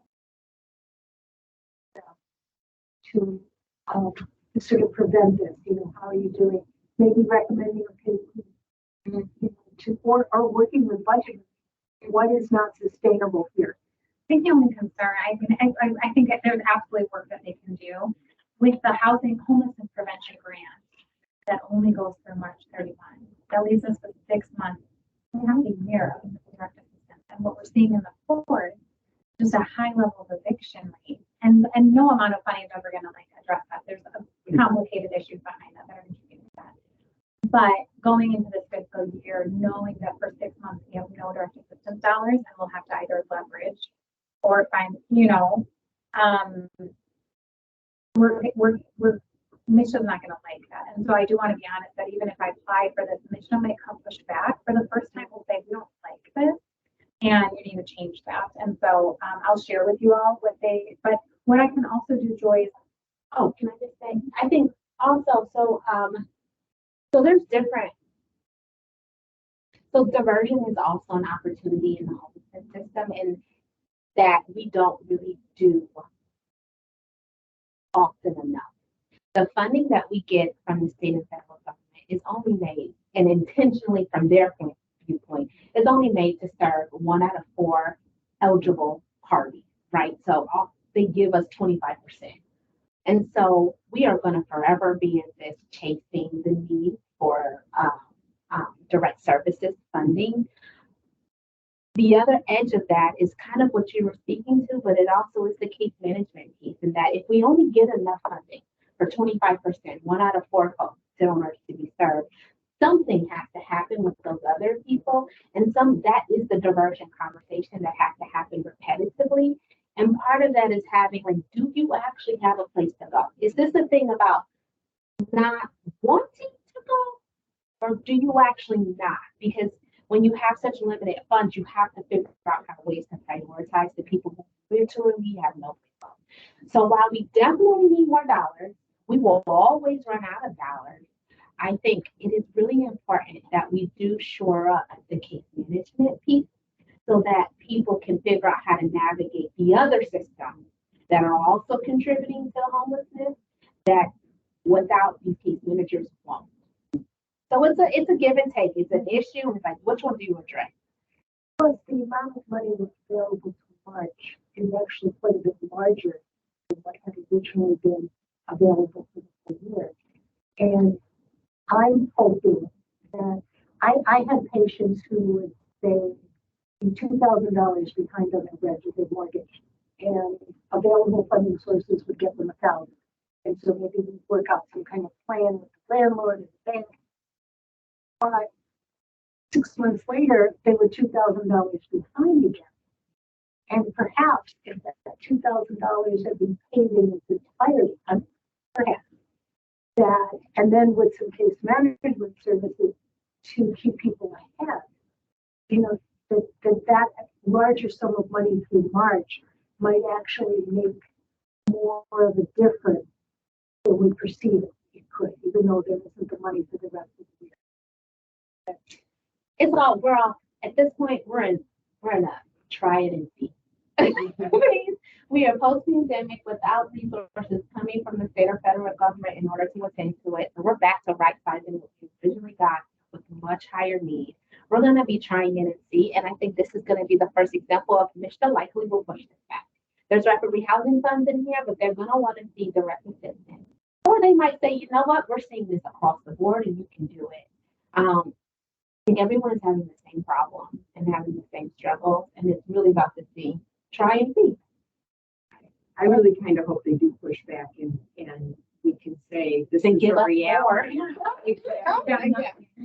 think often at the state level, they're so much further from the person, right? Yeah. That they don't understand. And frankly, that case manager can make a huge difference to somebody's world if they just pick up the damn phone. Right? Like we all know. It's a conversation. Like it's a conversation. And yeah, it's great if we have, I'm all for direct assistance, trust me. But I find that, I mean, like I find it very disturbing that a CMH case manager is thinking the call center is going to just take over stuff like, I'm sorry, but you're both county agents. I mean, I know that's a whole different conversation. I know this is a safe space. Yeah. So candidly, but having worked at CMH in the 80s and then worked for a private nonprofit for 33 years. There's a gap. Right? Really? For sure. And I know you can't say that. Yeah. But where is the training for those folks? Right? I'm sorry, but as a community member, I know you don't do that. So a case manager ought to freaking know that, right? It's just there are some of us who are on direct assistance dollars and some of us who are on case management support and some of us who take the phone call and find the resource, right? And that's just kind of the way the world works. Is it ideal? Hell no. If we ruled the world, would we do it differently? Absolutely. But we don't. And so I really do hope they push back and, you know, send them to some of us to have a candid conversation. I got nothing to lose, right? This is my retirement job. Come at me. I'm happy to be a voice. Yeah. Right? That I think is part of why I wanted to be on this team, is that maybe you could use me that way. Because I can go, yeah, fire you or whatever. I'm not working. Right, so narrows like me, right? And there's a lot of freedom to this in there when you're. There is, and Finally, again, I you know, can say what I think. staff to answer the phone and call the person back and do an assessment. And there's also nobody to distribute those funds. Right. So it's this really difficult catch-22. And I see what both of you were saying. Again, I mean, I used SOS, Oh, I'm sorry. you know, probably every day. Right? And so, you know, having that source of, the lack of that source of funding would be a real problem for me if I was still in practice.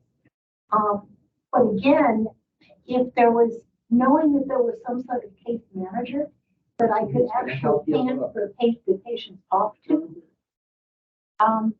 would have been really. And who will help them look for the other things, right? Help them with DTE, help them with yucca. Or in the way of prevention. Yeah. I mean, people just don't wake up one morning and, oh, gee, you know, I'm behind on all of my bills. There's all of this stuff that's going on that needs to be worked through on a very consistent basis. And if you don't have good and consistent case managers, if you're not paying people well enough, if they're too overworked, then they leave. And even once you hire somebody else, there's this gap in service. And one thing I can say is, about actively working with all of these organizations, unfortunately, with the chaos of the pandemic, case management has turned into money finding. And the case manager has kind of fallen off because everyone's in crisis mode. But I can tell you, working in Hawk in 2020, right before the pandemic, we had times where we had no appointment. Right? February was like, like people look at me and go, what are you talking about? But that was the reality of the system because you had a little bit more time and case management ability, but with everything transitioning the way it did, and we have not recovered and we're still kind of spiraling. And you're right, but the more funds is kind of causing people to just find it, and we're not training in the right way, and we're missing staff to train, right? Right. And then you get somebody trained in transitions, and then hire them. And I really feel like the face of homelessness is changing somewhat, and I think this was addressed in one of the proposals, is that the concept of the single male, middle-aged, whatever, is really not as prevalent as family. Some with, some just, say a single parent and the kids, but in a lot of cases, it's dual parent. And that's not what the public is used to seeing. And so then the funding and the policy and all of that stuff is behind, because the services, again, for a family, I guess I feel like, say, for a single person, okay, you find an SRO housing, it's not ideal, and yes, they could use, case management, but okay, they're there and they're staying. But the family really needs so much more. And some of the family homelessness is being driven by violence in addition to that. So you really have to look at a lot of different things that none of us, when it was the single adult population, right? And the trauma that the kids It's a lot different when there's working with the schools and all of that stuff, it's just a big, huge thing. And so, all right, I'll be quiet. No, sorry. We're all under box. Thank you for hanging on later. Than what originally allocated time-wise. I think it's really helpful. And I think honestly, having you three and the others that are new to the FRT, I can't stress enough how important it is that you're in this space, because I think you bring in such unique lenses. This committee was just really overseen by Amanda Carlisle and Amanda S. who do an amazing job. They can only represent from their purview. And so we've been really looking for this space to be empowered for folks to give feedback, to give recommendations, to help shift the system. And so I'll be sending out a survey today via email, just asking for your insight on what this is like for the ESG stuff, so that next year, if you're willing to commit your time this summer again, that we can make this process much more smoother, better, and more accessible for you all. Every time we're tweaking this to make it kind of just right, there's always room for improvement. So ultimately, we want to bring people on that are willing to stay on. We know it's a time commitment, but by bringing you on, if you're able to commit to future years, and then have the context, you have the cadence, the trends, and then you can just build in, familiarity with this committee that becomes more and more like, your experience more. If that makes sense. So expect that. Did Andrew already share the email? Given overview, perfect. So you know what next steps about that. Before I officially let you go, so this will go to the board members via like a poll. They're going to see this. Anything else you want me to put in that? We'll be meeting at the CUC board in September, and so you can. We're planning on really officially talking about this, like I said. And so I'd love to invite you all to that board. It's virtual right now, and you can share your feedback. You don't have to attend, but we can kind of have this conversation in that space in a better like capacity with the whole COC at large present, to say like, yeah, we recommended this and you all voted, and like, it still is gaps and we're concerned. How do we as a system handle this? Or, yeah. We'd like to. Right, yeah. Go call your legislature. Yeah, again, any kind of legislative outreach that folks are aware of and think we need to do as individuals. Like I also work for a governmental entity now, so, but I vote and I go to coffees and I'm always happy to, talk to Annie, talk to Jeff, talk to Felicia. Yeah, I think one thing, this is completely separate from the FRT. Please stop recording. So, well, because I